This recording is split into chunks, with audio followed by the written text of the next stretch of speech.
अस्सलाम वालेकुम। उम्मीद करती हूँ आप सब खैरियत से होंगे, खुशबाश होंगे, मज़े में होंगे इंशाल्लाह। और आप देख रहे हैं उम्मेमन फूड और यहाँ मैं आज आपको बनाना सिखाऊंगी कच्चे गोश्त की बिरयानी।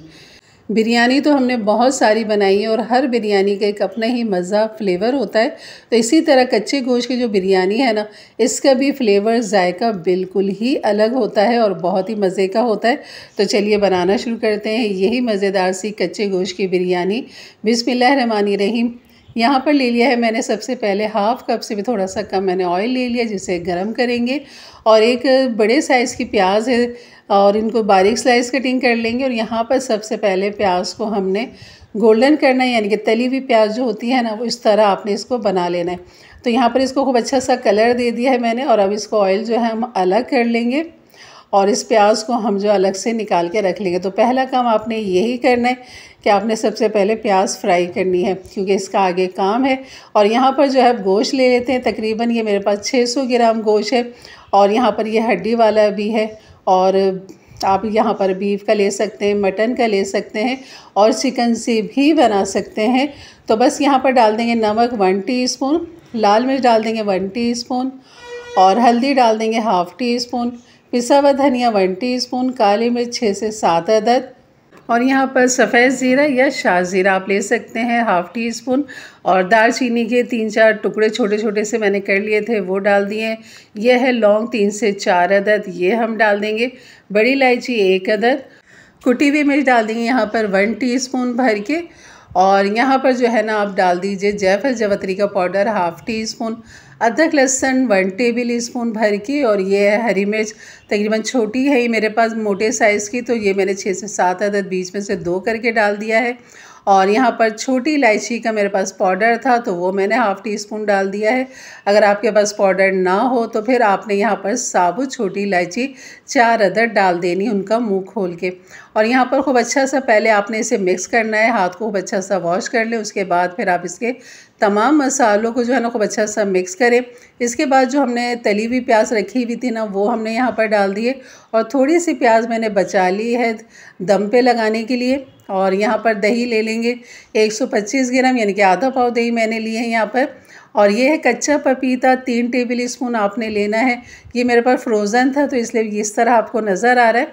तो यहाँ पर खूब अच्छा से इसको मिक्स करेंगे और ये कम हाथ से ही होगा, बिल्कुल चमचे से या स्पैचुला से नहीं होगा। तो इन मसालों को खूब अच्छा सा गोश्त के अंदर आपने रगड़ना है, ताकि उंगलियों की मदद से ही बहुत अच्छा काम हो सकता है। तो इस तरह तमाम मसाले यकजान हो जाएंगे और जो कच्चा पपीता है ना, वो भी यहाँ पर खूब अच्छा सा हर बोटी पे हर जगह लग जाएगा और इसमें खूब अच्छी सी गलावट आ जाएगी।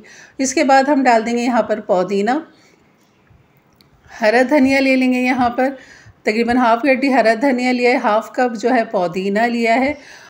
और इनको भी आपने अच्छे से मिक्स कर लेना है। तो आपने सबसे पहले जितने ड्राई मसाले हैं ना, वो आपने डाल के अच्छे से मिक्स करना है। फिर आपने दही और प्याज को डाल के, कच्चा पपीता डाल के खूब अच्छा सा मिक्स करना है। तो अगर आप स्टेप बाय स्टेप करेंगे ना, यकीन करें बहुत ही लाजवाब बनेगा और बहुत ही अच्छी गलावट भी आ जाएगी। तो यहाँ पर जो ऑयल हमने जिसमें प्याज को फ्राई किया था, वो हम यहाँ पर डाल देंगे और इसको भी खूब अच्छा सा मिक्स कर लेंगे। और मिक्स करके फिर आप इसको रख दीजिए। यकीन करें वही बात के जितना इसको अच्छा टाइम मिलेगा मैरिनेट होने का, इतना ही फ्लेवर जायका इसके अंदर आ जाएगा। तो मैं कम से कम इसको 6 से 7 घंटे दूंगी रखने के लिए, क्योंकि अभी थोड़ा सा टाइम है पकाने में, तो इसलिए मैं इसको रख दूंगी आराम से। तो ये काम आप रात में करके रख सकते हैं अगर आपने दिन में पकाना है, और अगर रात में पकाना है तो ये काम फिर आप सुबह करके रखें। तो जितना अच्छा टाइम मिलेगा इतना ही बोटी के अंदर गलावट भी आएगी और जायका भी आएगा। आप चाहें तो इसे फ्रिज में रख लें, नहीं तो मैंने तो इसे बाहर ही रखा था 5-6 घंटे और ये बेहतरीन रहा था। और यहाँ पर चावल का पानी मैंने चढ़ा दिया है, खूब खुला पानी आपने लेना है। और इसमें डाल दीजिए छोटी इलायची 5 अदद, काला ज़ीरा आपने लेना 1 टीस्पून, दालचीनी के 1-2 टुकड़े, आप यहाँ पर काली मिर्च भी ले सकते हैं। और यहाँ पर ये तमाम चीज़ें ये डालने के बाद जो है ना, फिर आप डाल दीजिए इसमें नमक। नमक मैंने यहाँ पर 6 टेबल स्पून लिया है, क्योंकि काफ़ी चटकीला हमें पानी चाहिए होता है जो चावलों को फ्लेवर देगा बिरयानी को। और यहाँ पर जो है मैंने पुदीना भी थोड़ा सा रखा हुआ था, वो भी मैंने डाल दिया है। और आप देख सकते हैं यहाँ पर कि शाज़ीरा की वजह से कलर पानी का बहुत ही अच्छा हो चुका है। और यहाँ पर जो है ना मैं केवड़ा डाल दूँगी। तकरीबन ये मेरे पास ज़ाफ़रानी केवड़ा है, 2 टेबल स्पून मैंने डाल दिया है। और इसके उबाल आने का इंतज़ार करेंगे। चावल को भीगे हुए 2 से ढाई घंटे हो चुके हैं। तो यहाँ पर जो है मैंने चावल जो लिए हैं वो 500 ग्राम लिए हैं। और आप यहाँ पर बासमती राइस ले सकते हैं, सेला ले सकते हैं, जैसा आपको बेहतर लगे। लेकिन मैं कहूँगी कि आपने सेला लेना है क्योंकि ये दम बिरयानी है, क्योंकि गोश्त भी कच्चा है और यहाँ पर चावल को हमने ज़्यादा बॉयल भी नहीं करना है, सिर्फ इसके अंदर जोश आने का इंतज़ार करना है। उसके बाद इस कच्चे चावल हमने उठाने और गोश्त के ऊपर डाल देना है। तो यहाँ पर बिल्कुल गलाना नहीं है, ना 1 कनी ना 2 कनी, बिल्कुल बस 2-3 उबाल आएंगे। उसके बाद फिर हम यहाँ पर जो है ना तह लगाएंगे। अब यहाँ पर मैंने ये देखें, ये गोश्त हमारा जो मेरीनेट खूब अच्छा सा हो चुका है 5 से 6 घंटे। और ये मैंने देगची ले ली जिसमें हमने बिरयानी को दम लगाना है। और यहाँ पर जो है सबसे पहले आपने ये गोश्त डाल देना है, मेरीनेट हुआ हुआ कच्चा गोश्त है, बिल्कुल बिल्कुल हमने इसे पकाया नहीं है। और अब यहाँ पर मैं डाल दूँगी आलू बुखारे। ये ऑप्शनल है, डालें तो ठीक है, नहीं डालें तो कोई मसला नहीं है। और यहाँ पर डालने के बाद जो है जो चावलों का पानी है ना वो 1 कप मैंने ले लेना है। और वही गर्म खोलता हुआ पानी हमने इस गोश्त के ऊपर डाल देना है ताकि खूब अच्छा सा ये भी गर्म हो जाए, क्योंकि हमने गर्मा गर्म यहाँ पर चावल ही डालने। तो जैसे उसमें उबाल आता है ना चावलों का, उसमें से चावल निकाल के छन्नी की मदद से वो हम यहाँ पर गोश्त के ऊपर डाल देंगे इस तरह। तो ये सारा पानी जो है ना हमने निकाल देना है चावलों को। उसके बाद फिर तमाम चावलों को आपने इस तरह डाल देना है। ये देखें बिल्कुल कच्चे चावल हैं, सिर्फ 2-3 उबाल आए थे। उसके बाद मैंने सारे ही निकाल लिए, क्योंकि गोश्त भी कच्चा है तो चावल भी आपने कच्चे ही रखने हैं, क्योंकि चावल बहुत जल्दी जो है ना पक जाते हैं। और गोश्त में भी खूब अच्छी सी गलावट आ चुकी है, यकीन करें कि बहुत ही आराम से ये गल जाएगा अगर आप इसको ज़्यादा से ज़्यादा टाइम देंगे। तो यहाँ पर चावलों को मैंने फैला लिया खूब अच्छा सा। और यहाँ पर जो हमने प्याज बचाई हुई थी तली हुई वो हम यहाँ पर डाल देंगे और इसको लगा देंगे दम पे। बिल्कुल सील पैक ढक्कन होना चाहिए। अगर सील पैक ना हो तो फिर आपने आटे की जो लेयर है ना वो चारों तरफ लगा के ढक्कन को सील पैक कर देना है। यहाँ पर ये छोटा सा सुराख जैसे कि होता है, तो इस पर भी मैंने थोड़ा सा आटा लगा के इसको बंद कर दिया है। और तकरीबन इसको यहाँ पर 1.5 घंटा हो चुका है चावलों को।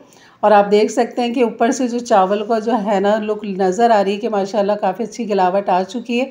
तो मैंने यहाँ पर जो है ना जर्दे का रंग डाल दिया है। 2 से 3 टेबल स्पून घी डाल दिया है मैंने, आप ऑयल डालना चाहे वो डाल दें। और इसको दोबारा से कवर करके जो है ना आपने इसे दम पे लगा देना है। तकरीबन आधा घंटा मैंने और इसे दम दे दिया है, और ताकि नीचे कोई पानी या नहीं रहे और गोश्त लगे नहीं, तो ये चेक कर लेते हैं। और यहाँ पर आप देख सकते हैं माशाल्लाह बेहतरीन चावल जो है ना हमारे गल भी चुके हैं, क्योंकि चमचे की मदद से ना खूब अच्छा सा पता लग जाता है कि वाकई खूब अच्छी सी गलावट आ चुकी है। और यहाँ पर जो है ना आपकी चावल की लुक मैं दिखाती हूँ। थोड़ा सा पानी मुझे नमी सी लग रही थी, तो मैंने जो है ना दोबारा से चावल को वापस करके इसको तेज़ आंच पे थोड़ा सा किया ताकि अंदर से नमी बिल्कुल ख़त्म हो जाए नीचे तक। और अब आप देख सकते हैं इसकी लुक माशाल्लाह काफ़ी अच्छे खिले खिले से चावल बने, लेकिन बोटियाँ कहाँ चली गई नज़र नहीं आ रही। तीसरी दफ़ा ये चमचा ऊपर से नीचे कर रही हूँ मैं, मजाले जो एक बोटी भी नज़र आ जाए, किधर चली गई सारी बोटियाँ। तो चलिए जब इसको पलट देते हैं तसले में और फिर देखते हैं कि कहाँ गई ये सारी बोटियाँ ये। और यहाँ पर मैंने एक बड़ा सा तसला ले लिया जिसमें हम इसको पलटेंगे और इसका तमाम लुक जो है ना वो मैं आपको दिखाऊंगी। और देगची के नीचे का जो हिस्सा है ना वो भी मैं आपको दिखाती हूँ कि हमारा गोश्त कैसा बेहतरीन पक चुका है और बिल्कुल भी नहीं लगा। तो ये देखें, ये अचानक ये कहीं कोने से निकला है ये, और बस अब मैं इसको खोलती हूँ और इसको दिखाती हूँ आपको कि गोश्त में कितनी गलावट आ चुकी है। तो थोड़ा सा ये देख सकते हैं आप। तो यहाँ पर एक बोटी उठाते हैं और इसको चेक करती है, ये थोड़ी सी मुझे कच्ची सी लग रही। कच्ची से मतलब गल तो गई है, लेकिन ऐसा नहीं है कि बिल्कुल हाथ में लगा और ये हलवे की तरह टूट जाए। गल गई है बिल्कुल, लेकिन ये देखें ये बिल्कुल हलवा हो चुकी है जैसा का होना चाहिए कि हाथ से मसलें तो ये बिल्कुल मैश हो जाए। ये देखें, तो कुछ एक आध बोटी मुझे ऐसी लगी कि कच्ची लग रही है, लेकिन ये है कि बेहतरीन गल चुका है माशाल्लाह, और बहुत ही खुशबू, जायका, फ्लेवर तभी आप महसूस करेंगे जब आप खुद से बनाएंगे। ये देखें देगची का नीचे वाला हिस्सा है, बिल्कुल भी नीचे चावल नहीं लगे, ना नमी है इसके अंदर, और बहुत ही अच्छे ये बन चुके हैं। ये चमचे की मदद से मैं आपको हटा के दिखाती हूँ। तो ये थी मेरी आज की रेसिपी। अच्छी लगी तो लाइक कर दीजिएगा, जाते जाते मेरे चैनल को ज़रूर सब्सक्राइब करके जाइएगा, बेल के बटन को क्लिक कर लें, ऑल के बटन को प्रेस कर लें ताकि मेरी वीडियो की नोटिफिकेशन हमेशा आपको सबसे पहले मिले। आप एक दफ़ा ये बिरयानी ज़रूर बनाइएगा मेरे कहने से, चाहे तो आप चिकन से बना लें, क्योंकि अक्सर लोग डरते हैं कि कच्ची ना रह जाए या चावल बिल्कुल हलवा ना हो जाए, तो इंशाल्लाह बिल्कुल भी नहीं रहेंगे। तो ज़रूर बनाइए मेरे अंदाज़ से, मेरे तरीके से, और इंशाल्लाह मिलते हैं फिर एक अच्छी नई रेसिपी के साथ। तब तक के लिए इजाज़त दें, अपना बहुत सारा ख्याल रखें, दुआओं में याद रखें। अल्लाह हाफिज़।